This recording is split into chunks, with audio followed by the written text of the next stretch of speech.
Good morning, children. Welcome to the class.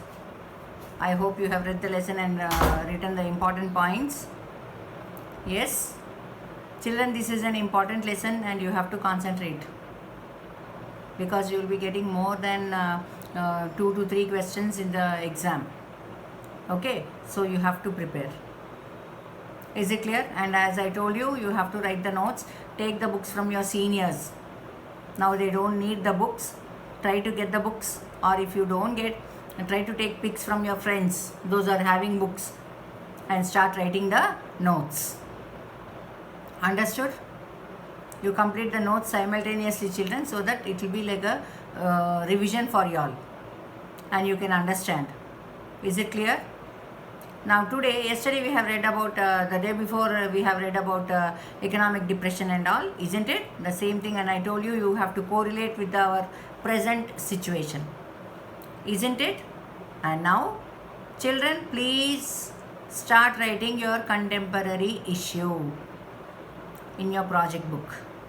Okay, so first I think you have drawn boxes and all, isn't it? So leave pages, write down the face sheet, draw the face sheet, and then start writing the contemporary issue. And contemporary issue, you can take corona. Okay, you can take corona, or you can take global warming, or you can take the various schemes of the government for the storage of water or for supplying of water. So many projects have been started by the Telangana government recently, so you can take that. Understood? So collect it. First collect the information and then write. Okay, children, because I want to give you the project also. Understood? So now we will discuss about fascism and Nazism. These are two different ideologies which are having similarities, children. Similarities means like almost most of the features are same. Okay, and fascism was prevalent in Italy. Okay, and the leader who has followed it was Mussolini. Okay, he was Benito Mussolini. Okay, so now when we are talking about fascism, fascism is an ideology which is against capitalism. Capitalism means individual ownership. Okay, individual ownership. And socialism means for the welfare of the state. Once again, I am going to explain here. Please note it down. Capitalism means individuals will invest in industries for making profits. Okay.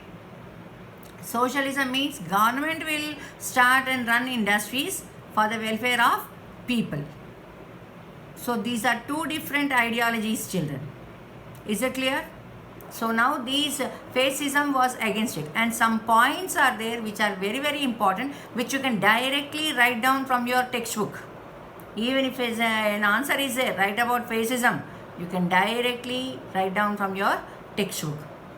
Later on, if you want, I will make you, if you want me to tell you all the page numbers and from where to where you have to write and all also, I will be telling you all. It is in page number 173, children. It is very, very important. Please listen carefully. Fascism is one ideology which developed in the period after the First World War, especially in the defeated countries. That is, the countries which were defeated in the World War, like Germany, Italy, Austria. Okay, so now it emphasized the idea of national unity in order to expand and win over other nations.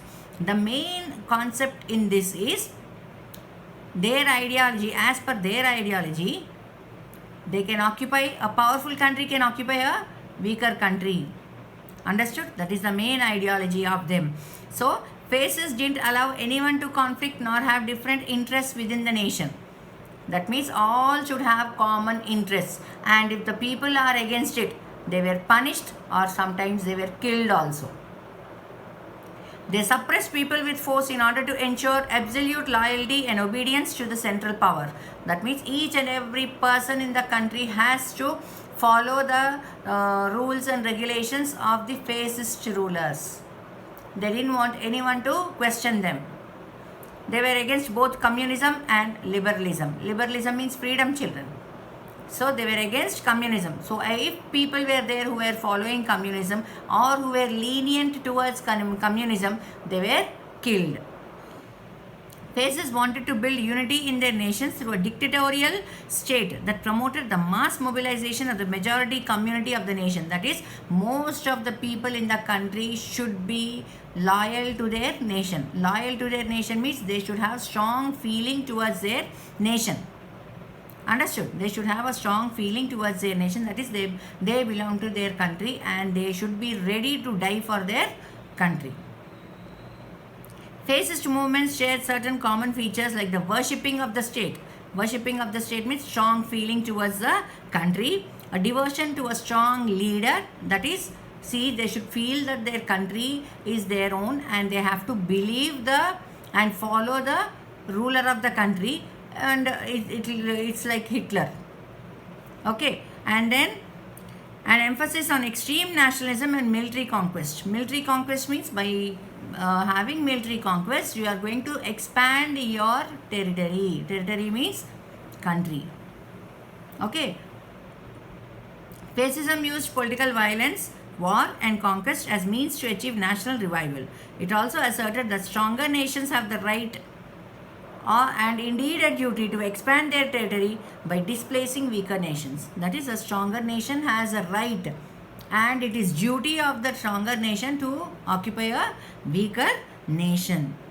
Understood? And it stood for state-controlled capitalism and opposed socialism and communism. It also stood for abolition of all private industries, because all private industries means it comes under capitalism. Here, capitalism means the country, the state only will have. State here means country. The government only will have the right to run the industries and all.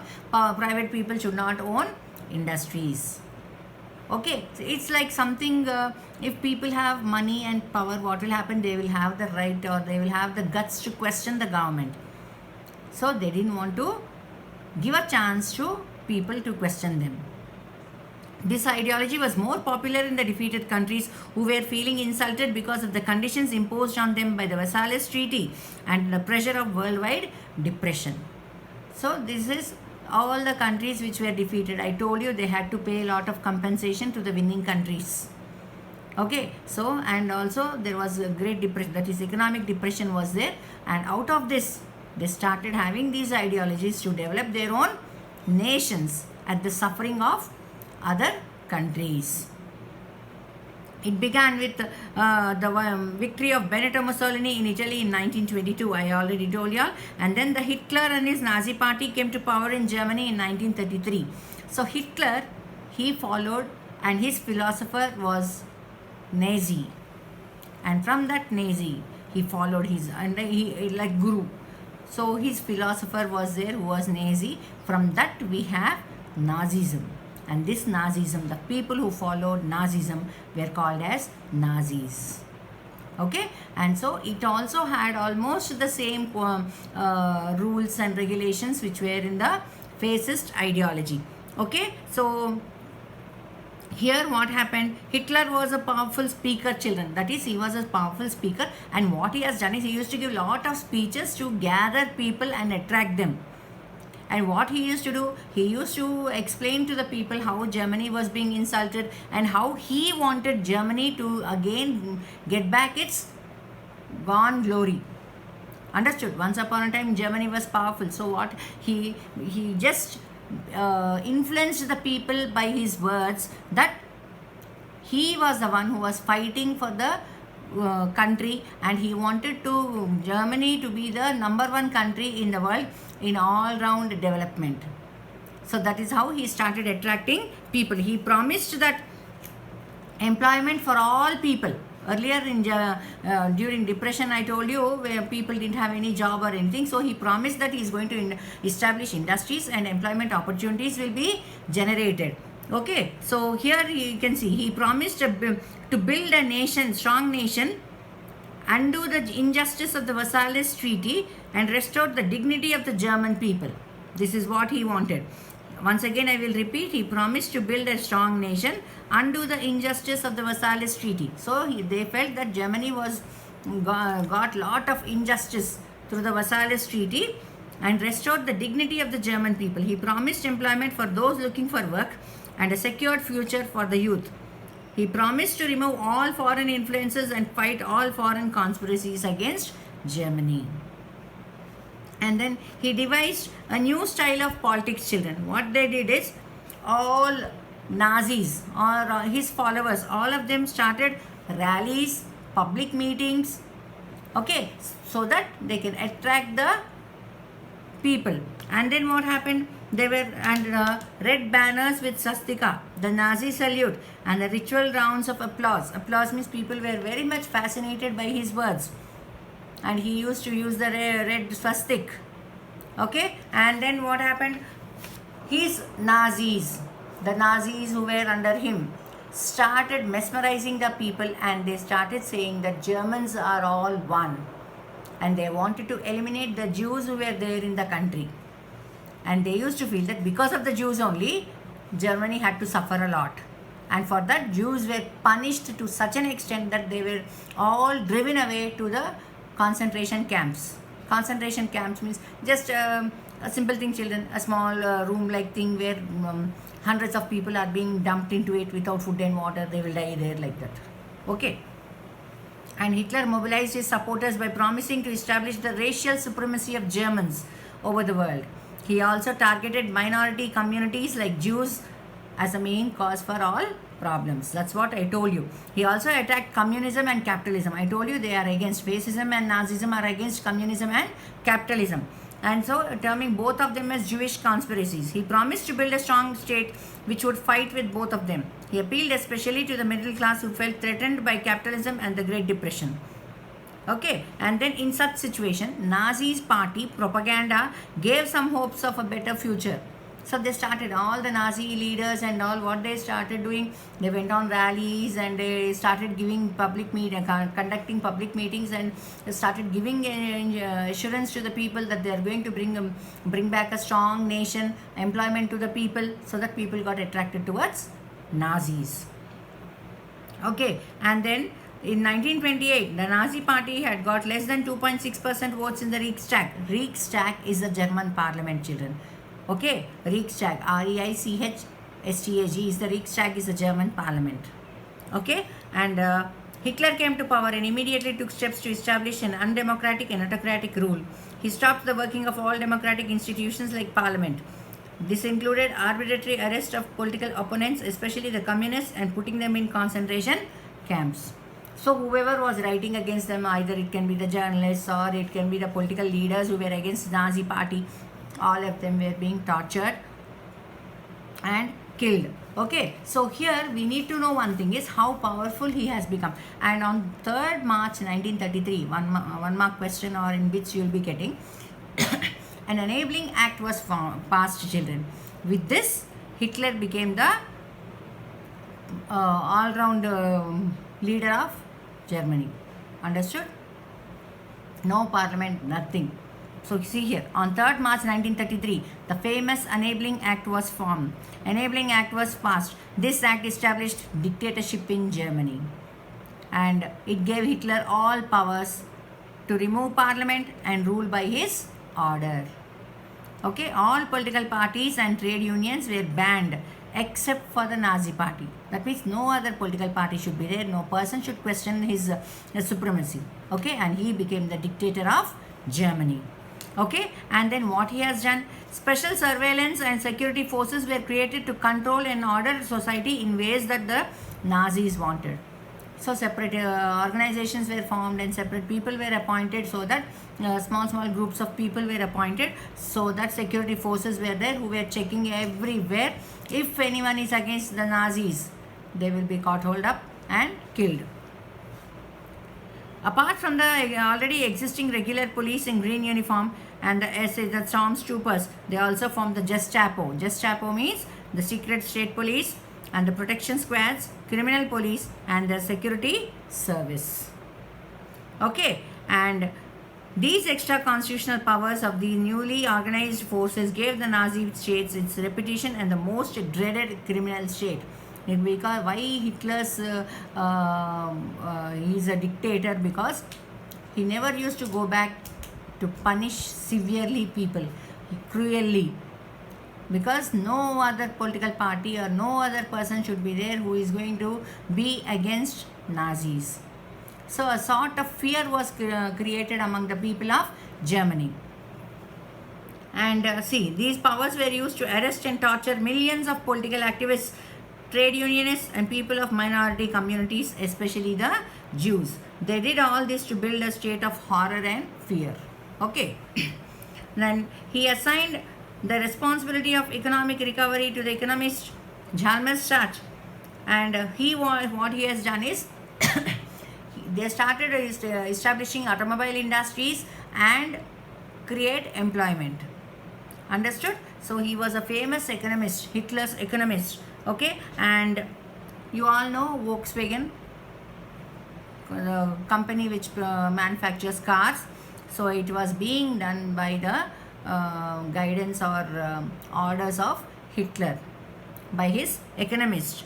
Okay, and this period also created subhuman conditions of life for those who were tortured by the racist regime. This was also followed by heavy investment in armament industry to create further employment. So because in a Treaty of Versailles, Germany was controlled and is restricted that it should not have any armaments industry, or it should not possess more weapons, or it should not have recruitments into the army.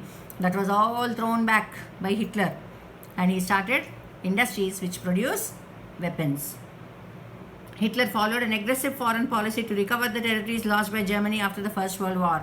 That is, the territories or the places which were once under the control of Germany, which it has occupied from other countries. After the Treaty of Versailles, they were given back to their own countries, isn't it? So, he wanted to take back those territories which were once under the control of Germany.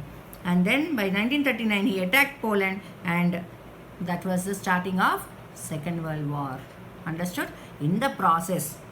And then what happened?